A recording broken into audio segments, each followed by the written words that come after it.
Le Grand Matin Sud Radio, 7h-9h, Patrick Roger. Dites-moi, Éric Revel, bonjour. Bonjour Patrick, Qu'est-ce bonjour qui se à tous. passe du côté des indices boursiers, des bourses qui flambent là de nouveau? Oui, alors bon, ça dépend des jours. Mais alors hier, ça a été absolument incroyable. Hier, toutes les bourses européennes ont crevé le plafond. Milan, par exemple, a gagné 2%. Le DAX, qui est l'indice vedette de la bourse allemande, a gagné plus de 3% en une séance. Et le CAC 40, 1,6%. Qu'est-ce qui se passe? C'est très simple. Quand vous avez des annonces comme celle du futur chancelier allemand, 500 milliards pour le réarmement, des annonces de Van der Leyen, 800 milliards. Bon, on ne sait même pas comment tout ça va être financé d'ailleurs, mais peu importe. Mais en fait, ça veut dire quoi? Pour les boursiers, ça veut dire que l'Europe, les pays en Europe sont en train de se réarmer.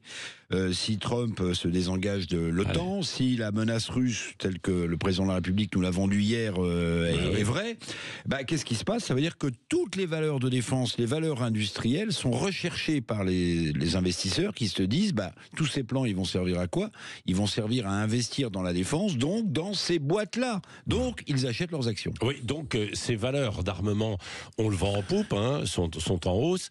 Et puis, il y a eu, hier soir, cette intervention du chef de l'État. Voilà, absolument. Donc, quand je regarde les valeurs, votre invité en parlait un peu. Parmi les valeurs qui ont explosé à Paris, vous avez Thales, par exemple. Vous avez Safran, l'ex-Snecma, Safran qui fait des moteurs d'avion. Vous avez bien sûr l'action Dassault Aviation, qui produit le Rafale, l'avion de chasse français. Bon, tout cela est recherché. Puis vous rajoutez, vous avez raison, les déclarations d'Emmanuel Macron, qui parle de réarmement face à la menace russe, d'investissement, de réforme économique dans le pays pour dégager des marges budgétaires. Tout ça, évidemment, ça plaît et ça va plaire aux marchés financiers. Reste à savoir, parce que les arbres ne montent pas jusqu'au ciel, comme dit la formule boursière, reste à savoir à quel moment les boursiers vont se désengager. Et puis, Éric Revel, il y a la guerre commerciale aussi déclenchée par Trump et avec Trump, et d'ailleurs avec les Chinois et l'Europe. Absolument. Quelles incidences? Alors, là aussi, ça met un peu de baume au cœur aux boursicoteurs, aux marchés financiers. Oui, parce qu'en fait, lors de son discours à la nation devant le Congrès américain, Trump, il a donné l'impression qu'il s'apaisait un peu sur la mise en place de ces droits de douane au Canada.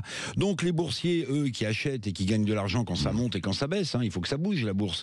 Ils se disent peut-être qu'il n'y aura pas une guerre commerciale aussi virulente. Donc, peut-être que les entreprises en question vont pas dérouiller autant. Donc, leurs actions vont être recherchées. Mais ce qui me fait quand même sourire, Patrick, c'est qu'il y a un dicton très connu à la bourse qui est il faut acheter au son du canon et vendre au son du clairon. Tout le monde l'a en tête, cette formule. Ça veut dire qu'il faut essayer d'acheter quand ça va monter et vendre pratiquement au plus haut. On peut se dire quand même que la bourse aime le bruit de bottes, qu'elle aime le son du canon, qu'elle aime le son du clairon militaire, et que évidemment tout ça, ça nous met dans une situation où certains gagnent de l'argent en boursicotant, en achetant des actions, pendant que d'autres, évidemment, se battent sur les champs de bataille. Oui, merci Éric Revel. Tiens, on ira aux États-Unis dans une dizaine de minutes, justement, voir comment ça réagit du côté des États-Unis après cette séquence quand même assez folle depuis 10 jours autour de Donald Trump. Denis Jacquet sera avec nous. C'est un entrepreneur et il sera en direct de Washington dans quelques instants.